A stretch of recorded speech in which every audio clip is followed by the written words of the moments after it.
Hello dear students, welcome to academy of science.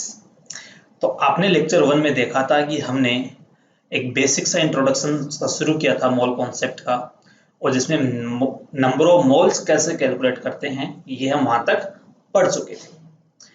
अब मैं आपको बताने जा रहा हूं कि आप उस नंबर ऑफ मोल्स को कितने तरीके से कैलकुलेट कर सकते हैं। उसको मैं आपको एक जगह बताने जा रहा हूं, एक जगह समराइज करके ब्रीफली आपको मैं समझाने जा रहा हूं। वो सुनिए।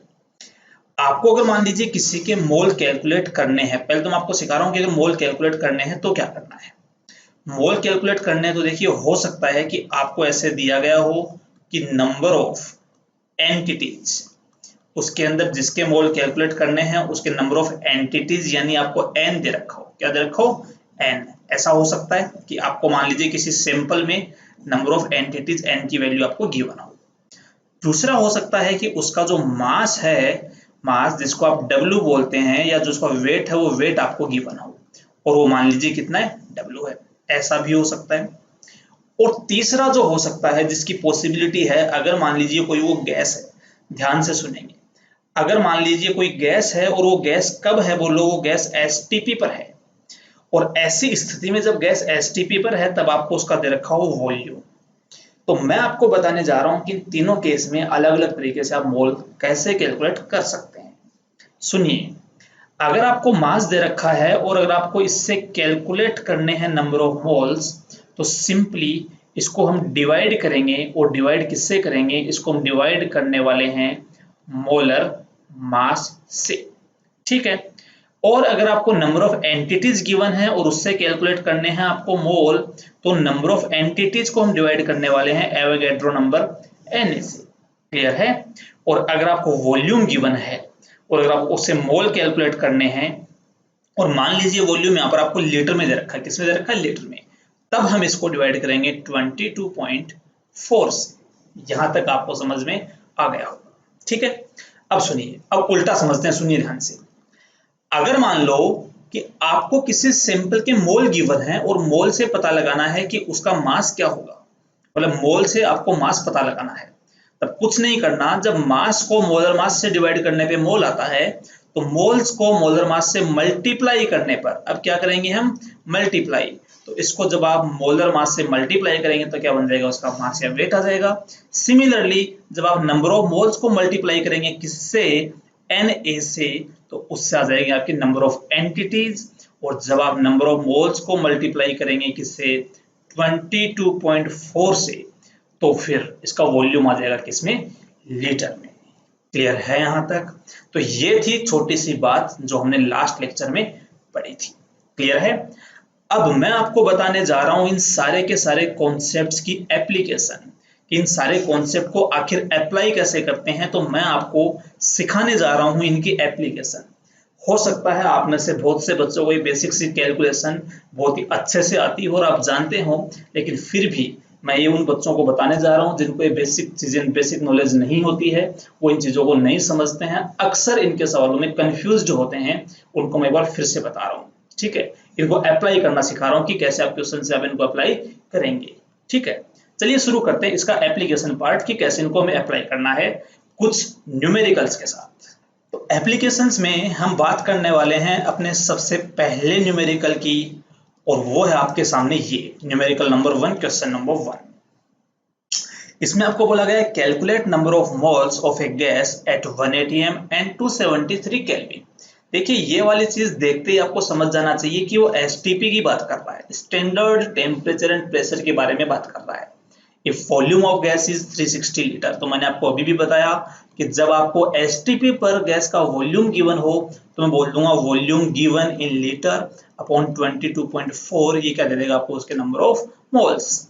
तो बताइए यहाँ पर इसका वॉल्यूम कितना है? 360 अपॉन कितना बन जाएगा? 22.4, और इसको सोल्व करने पर इतने जो मोल आएंगे वो होगा इसका आंसर। क्लियर है? देखिए, बहुत आसान सा सवाल है इसमें। अब चलते हैं न्यूमेरिकल नंबर 2 पर, क्वेश्चन नंबर 2 की बात करते हैं, और ये है आपके सामने question number 2। Calculate number of moles of ideal gas in this much volume at this pressure and at this temperature. क्या इस बार आपको जो टेम्परेचर एंड प्रेशर की कंडीशंस गिवन हैं, क्या वो स्टैंडर्ड टेम्परेचर एंड प्रेशर की कंडीशंस को फॉलो करती हैं क्या? नहीं करती। ये स्टैंडर्ड टेम्परेचर एंड प्रेशर नहीं होते। तो क्या आप ऐसी स्थिति में गिवन वॉल्यूम अपॉन 22.4 वाला फॉर्मूला यूज कर सकते हैं? तो आंसर है कि वो तो केवल तभी यूज होता है जब कंडीशंस कौन सी हो, एसटीपी हो, अदरवाइज ये फॉर्मूला यूज नहीं होगा। तो कैसे सोल्व करेंगे? तो हम इसके लिए गैस के लिए फॉर्मूला क्या लगाते हैं? गैस के लिए कौन सा फॉर्मूला यूज करते हैं? तो गैस के लिए हम फॉर्मूला यूज करते हैं is equal to PV upon RT। अगर हमें किसी गैस के मोल निकालने हो तो फॉर्मूला क्या लिखेंगे? PV upon RT। अब सुनिए, ये फॉर्मूला हर कोई जानता है, ये फॉर्मूला सबको पता है, लेकिन फिर भी इसमें इतने आसान से क्वेश्चन में आपसे सवाल का आंसर गलत हो जाता है। क्यों होता है? तो उस केस में आपके जो बीच में आता है वो आता है यूनिट। क्या आता है बोलो? यूनिट। अभी यूनिट वाली प्रॉब्लम क्यों होती है मैं आपको बताता हूं। देखिए, फिजिकल केमिस्ट्री में जब भी आप न्यूमेरिकल्स को सोल्व करते हैं तो पहले आपको आना चाहिए यूनिट्स का सिलेक्शन। ध्यान से सुनना। और जब यूनिट आप सिलेक्ट कर लेते हैं तब फिर आपको आना चाहिए यूनिट्स का कन्वर्जन। ये वाली बात आप ध्यान रखेंगे, ठीक है, कि यूनिट्स का पहले आपको क्या आना चाहिए? सिलेक्शन, फिर आपको क्या आना चाहिए? कन्वर्जन। कैसे मैं आपको सिखाता हूं। बताइए, प्रेशर लिखना है यहाँ पे। प्रेशर किसमें लिख दिया आपने? 4 atm में। तो आपने लिख दिया प्रेशर 4 atm इनटू वॉल्यूम लिख लिया आपने 8.21 लीटर अपॉन जो टेम्परेचर है वो टेम्परेचर यहाँ पर डिग्री सेल्सियस में है, लेकिन मेरा आपको बताया हुआ है कि वो आपको किस में लेना है? केल्विन में। तो देखिए, आपको गिवन डेटा किस में है? डिग्री सेल्सियस में, लेकिन आपको लेना किस में है बोलो? केल्विन में। तो इस चीज को बोलते हैं यूनिट का सिलेक्शन, सिलेक्शन ऑफ यूनिट, कि जो आपको गिवन यूनिट है उससे आपको अगर आपको कुछ अलग यूज करनी है तो कैसे आप उसको सिलेक्ट करेंगे उस चीज का पता आपको होना चाहिए। तो जब मैं इसको कन्वर्ट करूंगा किसमें? केल्विन में, तो आप जानते हैं कि जो भी डिग्री सेल्सियस में होता है उसमें जब आप ऐड कर देते हैं 173 तो आ जाता है केल्विन में, और यहाँ से आ जाएगा टेम्परेचर 400 केल्विन। तो यहाँ पर टेम्परेचर कितना आ जाएगा इसका? 400 केल्विन। ठीक है। अब बात आती है कि सर जब आप आर के बारे में हमें बता रहे थे, जब आप इस आर के बारे में हमें बता रहे थे तो आपने आर की बहुत सारी यूनिट्स बताई थी। आपने जूल पर केल्विन पर मोल में बताया था, आपने लीटर एटमॉस्फेयर पर मोल पर केल्विन में बताया था, आपने कैलोरी पर मोल पर केल्विन में बताया था। हम कौन सी यूनिट काम में लें? इस केस में कौन सी यूनिट काम में लें? तो आप देख सकते हैं, देखिए वॉल्यूम यहाँ पे लीटर में लिया गया है, प्रेशर यहाँ पे एटीएम में लिया गया है, मतलब डेफिनेटली आपको वो यूनिट काम में लेनी है जिसमें लीटर एटमॉस्फेयर आ रहा हो। और वो कौन सा होता है? वो होता है 0.0821 लीटर एटमॉस्फेयर पर मोल पर केल्विन। क्लियर है? चलिए इसको सोल्व करते हैं। तो देखिए एटीएम से कैंसिल हो जाएगा आपका एटीएम, यहाँ पर मोल जो है वो मोल तो हमें कैलकुलेट कर रहे हैं, तो यहाँ पर केल्विन से कैंसिल कौन होगा? केल्विन। लीटर से कौन कैंसिल होगा? लीटर। जो मोल आपको यहाँ पर नीचे दिखाई दे रहा है वो ऊपर जाके आपके हिसाब में यहाँ क्या आ जाएगा? मोल आ जाएगा। अब इसको सोल्व करते हैं।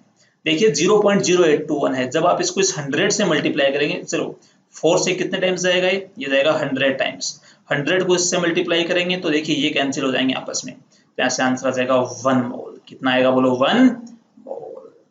तो आपने इस न्यूमेरिकल से क्या सीखा? आपने इस न्यूमेरिकल से दो बातें सीखी कि एक तो यूनिट का सिलेक्शन और कन्वर्जन से क्या मतलब है, आपने ये वाला पॉइंट यहाँ पे सीखा, और दूसरा आपने सीखा कि ये जो फॉर्मूला है ये केवल कब एप्लीकेबल होता है? एसटीपी पर, ये हमेशा एप्लीकेबल नहीं होता है। क्लियर है? चलिए बात करते हैं अगले न्यूमेरिकल की। नेक्स्ट, अगला जो न्यूमेरिकल आपके सामने वो कहता है calculate number of atoms in this sample at this pressure and this temperature. जब भी आपके सामने कोई ऐसा सवाल आए जहां से आपसे नंबर ऑफ एटम पूछे किसी सैंपल में, उसका वेट पूछे, उसका वॉल्यूम पूछे, तो आप ध्यान रखेंगे कि हम सबसे पहले जो हमारा फर्स्ट स्टेप होगा उसका, वो फर्स्ट स्टेप ये होता है कि हम उसके मोल कैलकुलेट कर लें। बस कंफ्यूज नहीं हो, उसे क्या कैलकुलेट कर लें? मोल। अब आपको कंडीशन दे रखी है 1 atm 273, तो आप समझ गए पक्का एसटीपी की बात कर रहा है। और गैस है तो मैं बोल दूंगा इसके नंबर ऑफ मोल कितने आ जाएंगे? यहाँ से गिवन वॉल्यूम कितना है? 112 अपॉन ये तो कितना हो गया? 112 अपॉन कितना जाएगा? 22.4, तो यहाँ से कितना जाएगा? 5 मोल्स। जो सैंपल मुझे गिवन था उस सैंपल में जो गैस है उसके मोल कितने आ गए? 5 मोल। वो कौन सी गैस है? 5 मोल ओजोन गैस है, O3 गैस है। आप बहुत अच्छे से जानते हैं। आपको पता है कि अगर मैं एक O3 मॉलिक्यूल लेता हूं तो एक सिंगल O3 मॉलिक्यूल में कितने एटम होते हैं आपके पास? 3 एटम होते हैं ऑक्सीजन के। तो जब आप 1 मोल लेंगे तो 1 मोल में कितने हो जाएंगे? 3Na। और जब आप लेंगे 5 मोल तो किससे मल्टीप्लाई कर देंगे? 5 से, और आंसर यहां से आ जाएगा 15Na। कर लेंगे इस तरीके से। तो मैं फिर से आपको बता रहा हूं कि हमेशा ऐसे क्वेश्चंस में पहला स्टेप क्या होता है? मोल्स कैलकुलेट करना। समझ में आया? चलिए करते हैं इसका अगला न्यूमेरिकल। थोड़ा सा डिफरेंट, थोड़ा सा अलग है। अब इसमें क्या अलग है, क्या इसमें डिफरेंस है, वो मैं आपको समझाता हूं, ध्यान से सुनिए। सवाल पढ़ते हैं पहले। If ratio of mass of O2 and helium in a sample, आपको एक सैंपल दे रखा है, ठीक है। इस सैंपल में आपको दे रखा है रेशियो किसका?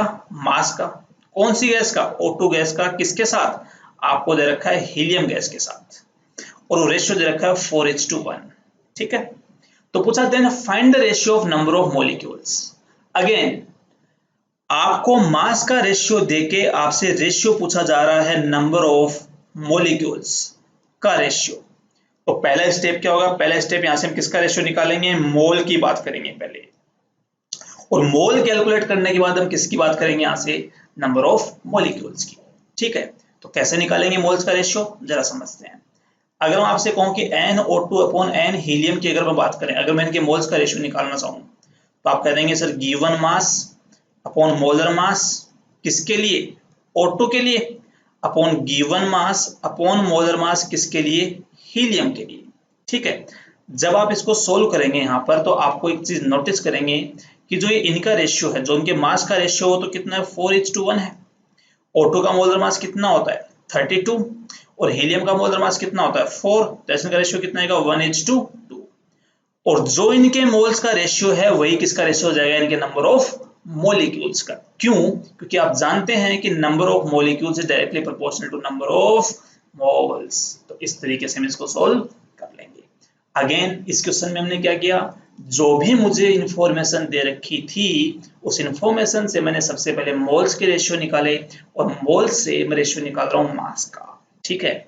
आप यहाँ पर देख रहे होंगे मैं आपको छोटी छोटी बातें सिखा रहा हूँ। आपके दिमाग में ये भी आ रहा होगा कि सर ये बातें तो IIT JEM सवालों में पूछी ही नहीं जाती है, फिर आप क्यों पढ़ा रहे हैं? तो मैं आपको बता दूं कि आप में से बहुत से स्टूडेंट, आप सब जानते हैं, आप में से बहुत से स्टूडेंट बायोलॉजी बैकग्राउंड के भी है जिनके 12th में बायोलॉजी था, ठीक है। तो उनके लिए छोटी छोटी जो कैलकुलेशंस होती हैं वो उनको हो सकता है नहीं समझ में आती हो, तो इसीलिए मैं आपको हर एक बात इसमें सिखा रहा हूँ, ध्यान से समझिएगा।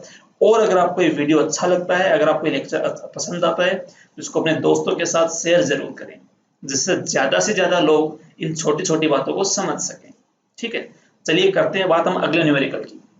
अगेन फिर से एक अच्छा सवाल आपके सामने। ये कहता है कि 3.011 into 10⁻24 molecules of O2 are removed from this. Find the mass of remaining O2. पहले सवाल समझते हैं। आपके पास एक सैंपल था, इस सैंपल में अकॉर्डिंग टू क्वेश्चन इसके अंदर रखा हुआ था क्या? उसके अंदर था 20 ग्राम O2 गैस उसके अंदर रखी हुई थी, ठीक है। फिर क्या किया कि उससे आपने कुछ बाहर निकाला, कुछ आपने क्या बाहर निकाला? आपने उससे बाहर निकाला, मैं माइनस लगा रहा हूं यहाँ क्योंकि हम बाहर निकाल रहे हैं। आपने उससे बाहर निकाला 3.011 into 10⁻23 मॉलिक्यूल्स, किसके आपने बाहर निकाले? O2 के। और ऐसा करने के बाद सवाल आपसे पूछा जा रहा है कि जो इसके अंदर O2 गैस बच गई, इतने निकालने के बाद जो रिमेनिंग O2 गैस है उसका मास या उसका जो वेट है वो वेट या मास कितना होगा, ये सवाल आपसे पूछा गया है, ठीक है। फिर से अगर आप इसमें रैंडमली कॉन्सेप्ट लगाएंगे, रैंडमली अप्रोच लगाना शुरू करेंगे तो हो सकता है आपका इस सवाल का आंसर नहीं आए। लेकिन मैं आपको बता रहा हूं सबसे पहले क्या कैलकुलेट करने हैं? मोल। तो मैं कैलकुलेट कर रहा हूं इसके initial moles. Initially given mass कितना है? 320 अपॉन O2 का मोलर मास 32, कितने मोल आ गए? 10। अब मैं कैलकुलेट कर रहा हूं कि आपने कितने मोल बाहर निकाले, तो मैं लिख रहा हूं नंबर ऑफ मोल्स आउट। तो आपको यहाँ पर नंबर ऑफ मोल कितने बाहर निकाले ये जानने के लिए नंबर ऑफ मॉलिक्यूल्स गिवन है, तो इसको तो हम एवोगैड्रो नंबर से डिवाइड करेंगे। तो जब आप इस नंबर को एवोगैड्रो नंबर से डिवाइड करेंगे तो इसके मोल कितने आ जाएंगे, हाफ, मतलब आपने इतने मोल बाहर निकाल दिए। तो मैं आपसे पूछ रहा हूँ कि मोल बचे कितने, नंबर ऑफ मोल्स लेफ्ट। तो इनिशियली कितने मोल थे, 10, आपने बाहर कितने निकाले, 1/2। तो यहाँ पर जो नंबर ऑफ मोल बचेंगे कितने हो जाएंगे, 9.5 मोल।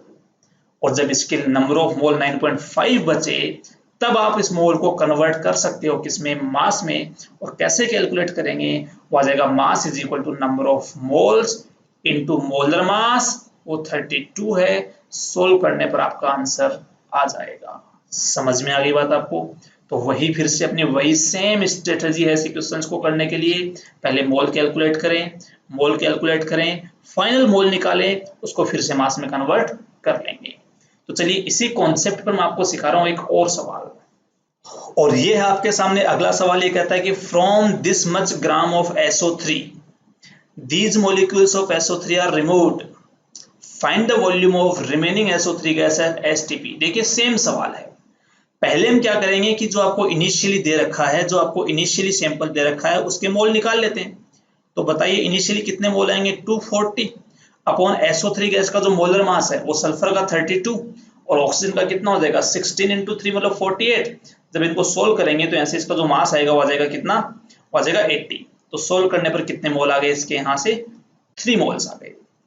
आपने कितने बाहर निकाले, इतने बाहर निकाले। तो ये आपको नंबर ऑफ मॉलिक्यूल दे रखे हैं। जब आप इन नंबर ऑफ मॉलिक्यूल को डिवाइड करेंगे Na से तो आपको पता चलेगा कितना मोल आएगा, इसका हाफ मोल आ जाएगा। तो आप ही मुझे बता दो रिमेनिंग मोल कितने हैं, कितने मोल बचेंगे। तो आप यहां से मुझे कहेंगे कि सर जो रिमेनिंग नंबर ऑफ मोल्स हैं वो आ जाएंगे कितने, 3 minus half is equal to 2.5। इस बार आपसे पूछा find the volume of remaining SO3 gas at STP। अब की बार आपसे वॉल्यूम पूछा है, किस पर, STP पर। तो आप बोल देंगे volume at STP is equal to number of moles into 22.4।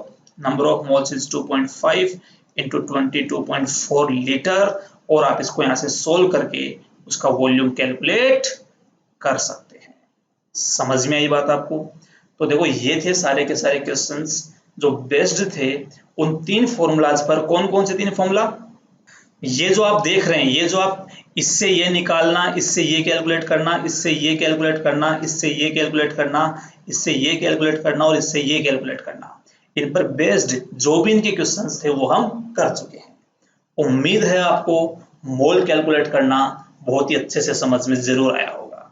ठीक है, चलिए अब हम बढ़ते हैं इस चैप्टर में एक नए कॉन्सेप्ट की तरफ, और वो आपका कॉन्सेप्ट है डेंसिटी। तो चलिए बात करते हैं डेंसिटी के बारे में। तो अब अपना टॉपिक जो है वो है डेंसिटी। देखिए मैं आपको ये बताने नहीं आया हूं यहाँ पर, और ये मैं आपको नहीं समझाने वाला कि जो आप जानते हैं। अगर आपसे सिंपली पूछूं कि व्हाट इज डेंसिटी, तो all of you know that density is something which is equal to mass of a substance upon its volume. ये तो हर कोई जानता है, सब जानते हैं। मुझे आपको बताना है एक्चुअल में इस डेंसिटी का मतलब क्या है, what is the meaning of density. इस डेंसिटी वर्ड का सिग्निफिकेंस क्या है। जब आप बात करते हैं कहीं पर किसी सब्सटेंस की डेंसिटी के बारे में, तो आपको उससे क्या फील करना चाहिए, आपको उससे क्या फील आनी चाहिए। जब भी आप बात करते हैं कहीं पर किसी सब्सटेंस के बारे में, तो आपको क्यों जरूरत पड़ी उस सब्सटेंस की डेंसिटी डिफाइन करने की। तो ये सारी बातें हम इस लेक्चर में पढ़ने वाले हैं। ध्यान से सुनिएगा, मैं एक एक बात समझा रहा हूं। अगर मेरे से तुम सिंपली ऐसे पूछो कि डेंसिटी क्या है, व्हाट इज डेंसिटी, तो मैं आपको सिंपली एक लाइन में से कहना चाहूंगा, it is nothing but degree of compactness of a substance. क्या, अगर आपसे मैं कहूं कि डेंसिटी क्या है, तो कोई सब्सटेंस कितना कॉम्पैक्ट है, कितना वो एफिशिएंटली पैक्ड है, वो बताता है उसकी क्या, डेंसिटी। कैसे, क्या मतलब हुआ। तो चलिए आपको एग्जांपल से मैं समझाता हूं। ये फॉर्मूला ध्यान रखते हैं, और ये फॉर्मूला होता है, सब जानते हैं इसके बारे में, आपको भी ये फॉर्मूला याद रखना है। मैं आपको बता रहा हूं इसका मीनिंग, इसका मतलब क्या है। आपने देखा होगा कि अपने पास मान लीजिए कोई एक स्टोन है, छोटा सा स्टोन है, ठीक है ना। मैंने जितना ये यहाँ पर ड्रॉ किया ना, मान लो इतना बड़ा ही स्टोन है मान लो। मान लीजिए कि जो इतना सा स्टोन आप देख रहे हैं, इसका जो मास है वो मास मान लीजिए 100 ग्राम है, ठीक है। अगर मैं आपको ऐसे कहूं कि आपको लेनी है कॉटन, कॉटन कॉटन जिसको आप रुई भी बोलते हैं, वो जो कॉटन है, अगर मान लीजिए मैं कहूं कि आप मुझे कॉटन का 100 ग्राम मास चाहिए, तो क्या इतनी सी कॉटन लेने से, इस स्टोन के बराबर कॉटन लेने से उसमें 100 ग्राम कॉटन आ जाएगी क्या? तो आप सब जानते हैं कि नहीं सर, इतने से में तो ये 100 ग्राम कॉटन नहीं आएगी। आपको 100 ग्राम कॉटन के लिए कम से कम इतना बड़ा पीस उसका लेना पड़ेगा। मैं आपको एक मतलब यहाँ पर एग्जांपल दे रहा हूँ कि इससे तो आपको बड़ा ही यहाँ पर उसका पीस लेना पड़ेगा, तब उसके अंदर 100 ग्राम कॉटन आएगी। मैं आपसे पूछूं कि ऐसा क्यों? जब तुम स्टोन ले रहे थे, जब तुम किसी स्टोन की बात कर रहे थे, तब तो उसका 100 ग्राम सिर्फ इतने से वॉल्यूम में आ गया था, और जैसे तुम बात करते हो कॉटन की, तो उसके 100 ग्राम के लिए आपको इतना वॉल्यूम चाहिए। ऐसा क्यों? तो आपके पास आंसर होता है कि सर, जो इस कॉटन की डेंसिटी होती है ना, वो बहुत कम होती है, और इस स्टोन की डेंसिटी बहुत ज्यादा होती है। और आज उसी डेंसिटी को मैं आपके सामने बताना चाह रहा हूं कि वो जो डेंसिटी है उसको आप ऐसे कह सकते हो कि it is nothing but compactness of a substance. कोई सब्सटेंस कितना कॉम्पैक्टली फिल्ड है, कोई सब्सटेंस जो है वो कितना टाइटली उसकी जो पैकिंग है वो हो रही है, वो बताती है आपको डेंसिटी। बात समझ में आई? इसका फॉर्मूला बिल्कुल यही होता है, डेंसिटी क्या होता है, मास अपॉन वॉल्यूम। अब मैं आपको इस फॉर्मूले का मतलब समझा रहा हूं, क्या है इस फॉर्मूले का मीनिंग, आइए जरा समझते हैं। जो आप ये फॉर्मूला लिखते हो, density is equal to mass upon volume, इसको मैं ऐसे कह सकता हूं कि density is nothing but it is per volume mass of a substance, per volume mass of a substance.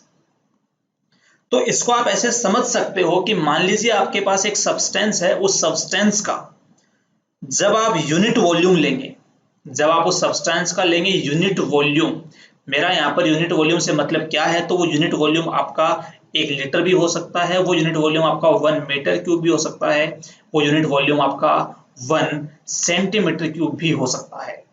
तो जब आप उसका वो जो सब्सटेंस है, जब आप उसका यूनिट वॉल्यूम लेंगे, तो उस यूनिट वॉल्यूम में जो सब्सटेंस का मास होता है, वह मास ही उसकी क्या होती है, डेंसिटी होती है। अरे ये तो मतलब हो गया ना, आपने क्या किया कि आपने किसी सब्सटेंस के टोटल मास को टोटल वॉल्यूम से डिवाइड कर दिया।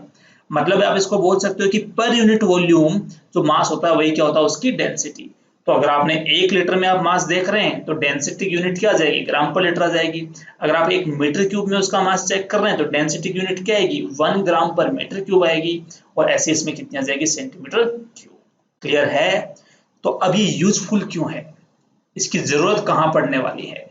तो मैं आपको बता दूं कि जब भी आपको कोई ऐसी इंफॉर्मेशन लेनी हो, ध्यान से सुनना मेरी ये बात, आगे यूनिट कन्वर्जन में इतनी कमाल की बात है, इतनी जगह ये पूछी जाती है, इतनी जगह ये काम में आती है, आप ध्यान से सुनिएगा इसको। कहाँ यूजफुल है इसका, कहाँ ये काम में आती है, तो सुनिए। जब भी आपको कहीं पर ये पता लगाना हो कि किसी सब्सटेंस का इतना वॉल्यूम का कितना मास होगा, या किसी सब्सटेंस का इतना मास कितना वॉल्यूम ऑक्यूपाई करेगा, तो वहां पर आपको आपकी हेल्प केवल और केवल डेंसिटी कर सकता है, और बिना डेंसिटी के आप ये वाली इंफॉर्मेशन पता नहीं लगा सकते हैं। मैं फिर से बता रहा हूं एग्जाम्पल के साथ, ध्यान से सुनिए।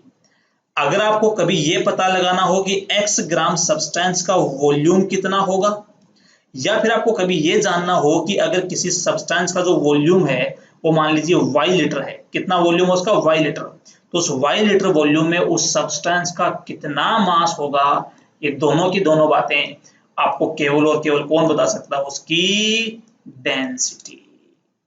उम्मीद है आपको तीनों बातें समझ में आई होगी। कौन कौन सी? डेंसिटी का मीनिंग क्या होता है, डेंसिटी का सिग्निफिकेंस क्या होता है, कि डेंसिटी आपको क्या बताती है, और डेंसिटी की यूजफुलनेस क्या होती है, डेंसिटी की जरूरत कहां पड़ती है। ये तीनों बातें आपको यहां पर समझ में आई होगी। क्लियर है? तो चलिए अब हम चलते हैं इसके एप्लीकेशन वाले पार्ट की तरफ, इसकी यूनिट्स के बारे में बात करेंगे, और आप डेंसिटी कैसे कैसे कैलकुलेट कर सकते हैं ये बातें समझते हैं।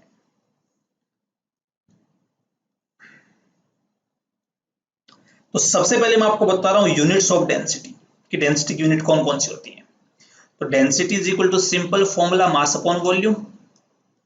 अगर मैं यूनिट की बात करूं, अगर मैं इसकी बात करता हूं एसआई यूनिट की, तो देखिए मास की यूनिट क्या होती है यहाँ पर किलोग्राम, और वॉल्यूम की यूनिट क्या होती है मीटर क्यूब। तो ये तो बन जाएगी उसकी एसआई यूनिट। उसके अलावा और क्या हो सकती है, आप मास को ग्राम में ले लीजिए, इसको लीटर में ले लीजिए, वॉल्यूम तो ग्राम पर लीटर हो जाएगी, या फिर ग्राम पर क्या हो जाएगी एमएल हो जाएगी, जिसको तुम ये भी कह सकते हो ग्राम पर सेंटीमीटर क्यूब भी कह सकते हो, या फिर इसी को तुम बोल सकते हो ग्राम पर सीसी। तो ये हो जाएंगे डेंसिटी की यूनिट्स। क्लियर है? ओके। अब मैं सिखाता हूं आपको कैलकुलेशन ऑफ डेंसिटी। अब हम बात करने वाले हैं यहां पर कैलकुलेशन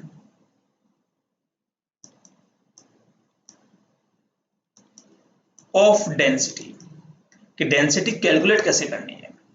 तो देखिए डेंसिटी का जो सबसे सिंपल फॉर्मूला है वो तो है मास अपॉन वॉल्यूम। लेकिन मान लीजिए आपको डायरेक्टली मास नहीं गिवन है, तो कैसे कैलकुलेट करेंगे ये समझिए।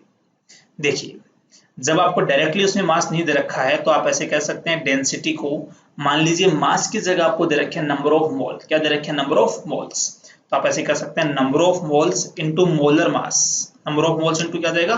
Molar mass. ठीक है, ये उसका मास हो जाएगा, अपॉन क्या जाएगा यहाँ पर वॉल्यूम V। तो ये जो फॉर्मूला है, ये वाला फॉर्मूला आप अप्लाई कर सकते हैं किसके लिए? सॉलिड के लिए, लिक्विड के लिए, या गैस के लिए। सेम ये दोनों फॉर्मूले आप किसी भी टाइप के सब्सटेंस के लिए अप्लाई कर सकते हैं। अगर आपको डायरेक्टली मास गिवन है तो सीधा वॉल्यूम से डिवाइड कर दीजिए, डेंसिटी आ जाएगी।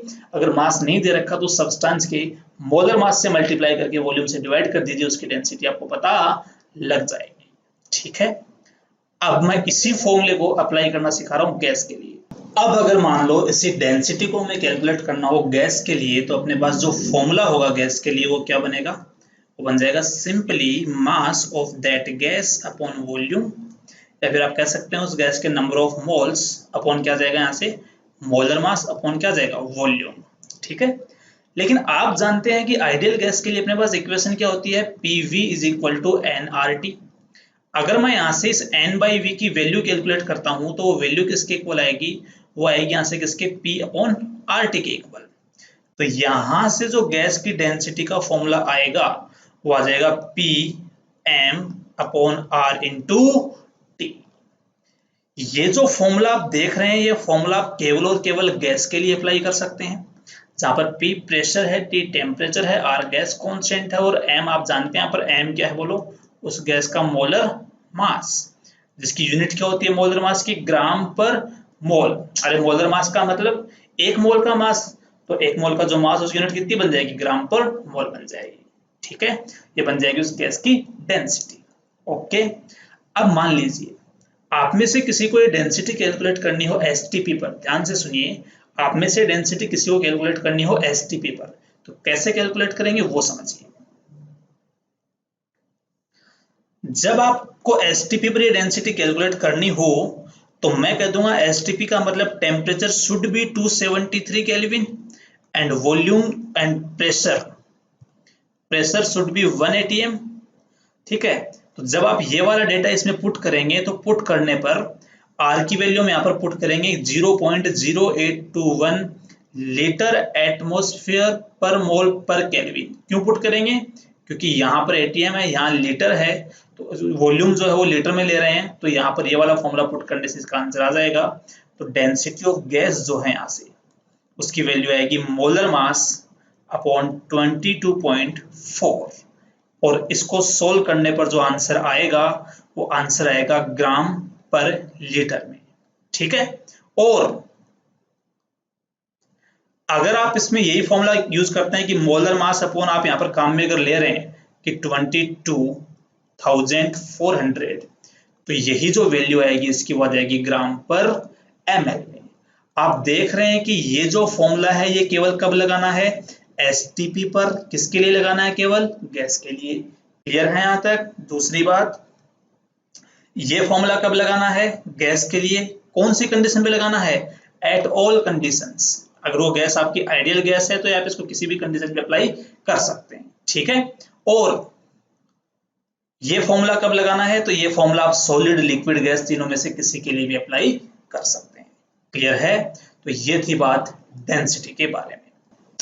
तो चलिए डेंसिटी के बाद अब हम बात करने वाले हैं रिलेटिव डेंसिटी के बारे में। रिलेटिव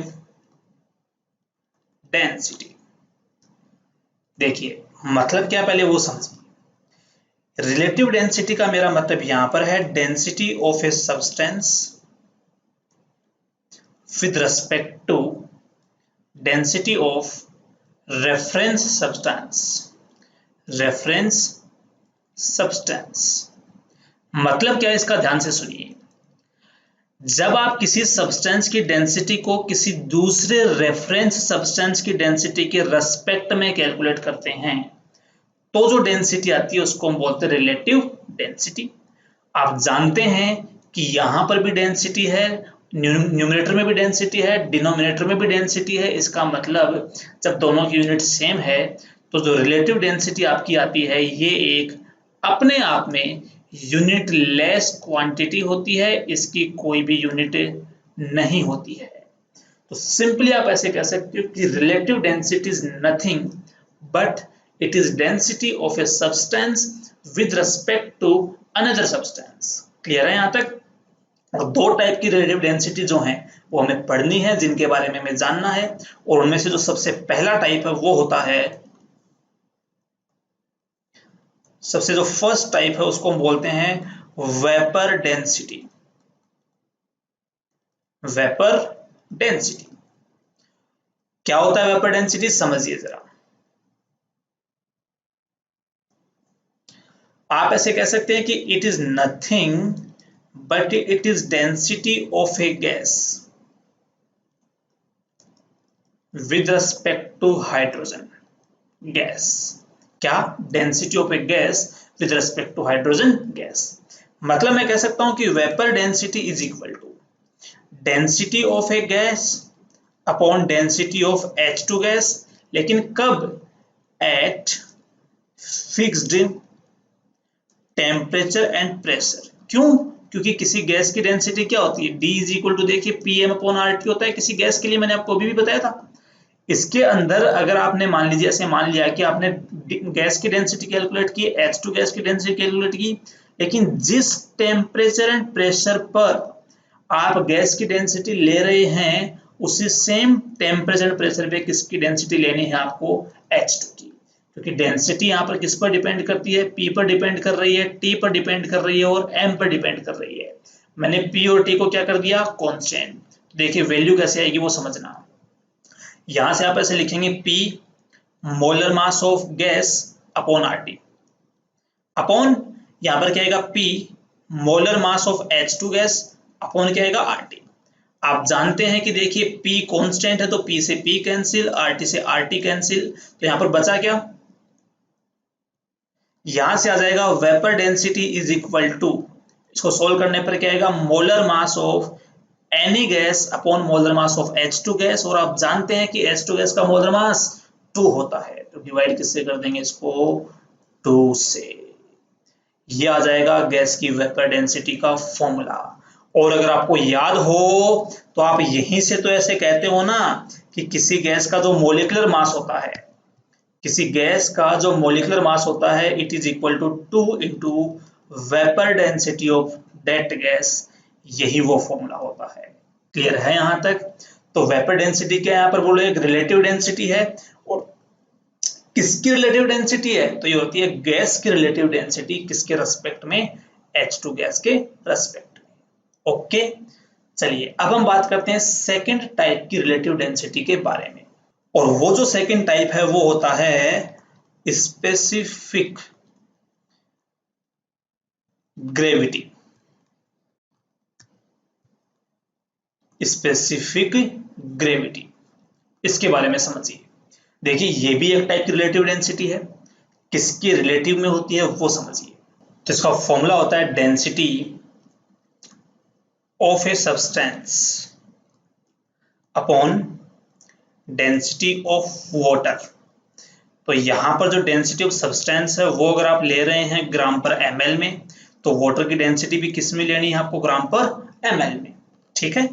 और होता क्या है यहाँ पर एक्चुअल में, अगर मैं बात करता हूँ वाटर की डेंसिटी की, तो आप जानते हैं ये जो ऑलमोस्ट होती है, ये जो डेंसिटी होती है ये ऑलमोस्ट होती है यहाँ से कितनी? 1 ग्राम पर ml। कितनी होती है 1 ग्राम पर ml, और आप इसको कन्वर्ट करके ये भी कह सकते हो कि ऑलमोस्ट इक्वल होती है 1000 किलोग्राम पर मीटर क्यूब। अब आप में से कुछ स्टूडेंट्स को ये डाउट होगा कि सर ये जो डेंसिटी ऑफ वाटर की बता रहे हैं, ये डेंसिटी तो हमने ऐसे पढ़ा है कि 25 डिग्री सेल्सियस पर ही इतनी होती है, ये सारे टेम्परेचर्स पे इतनी नहीं होती।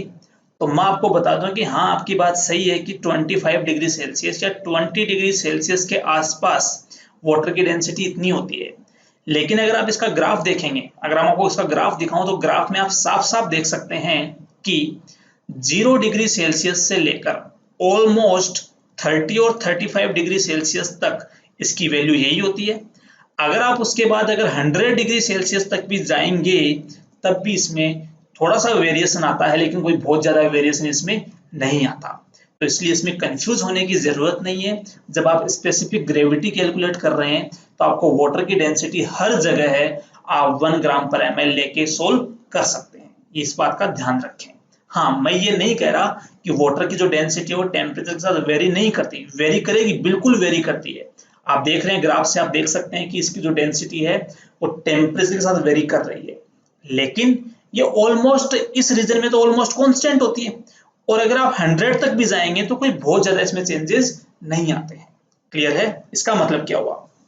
तो यहां से आप ऐसे बोल देंगे कि specific gravity is equal to density of that substance upon density of water की अगर आप वैल्यू पुट करेंगे तो यहाँ पर कितनी रख सकते हैं आप 1 ग्राम पर ml। तो आप ऐसे डायरेक्ट बोल सकते हैं कि अगर आपको किसी सब्सटेंस की स्पेसिफिक ग्रेविटी गिवन है तो उस स्पेसिफिक ग्रेविटी के साथ में अगर आपने सिर्फ ग्राम पर ml लगा दिया तो वो बन जाएगी उस सब्सटेंस की डेंसिटी। क्लियर है यहां तक?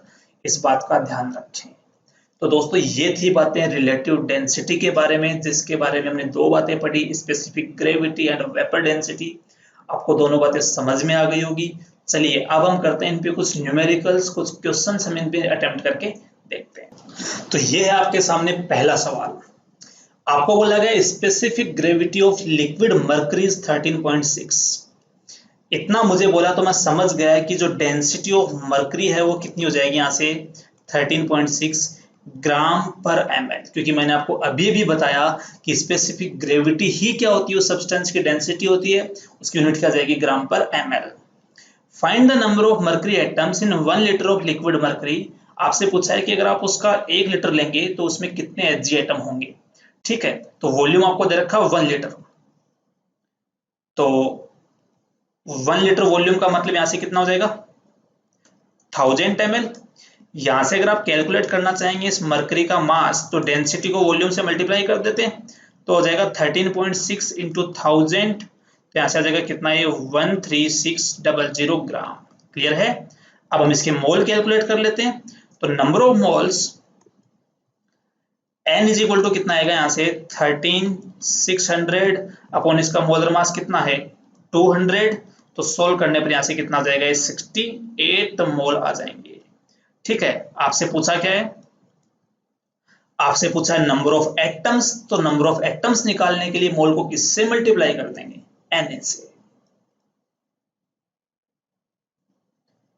तो यहां से जो नंबर ऑफ एटम्स हैं वो आ जाएंगे 68 Na। तो इसमें आपको नई जानने वाली बात क्या थी कि स्पेसिफिक ग्रेविटी को डायरेक्ट ग्राम पर ml के साथ लगाने पर आपकी क्या आ जाएगी उस सब्सटेंस की डेंसिटी।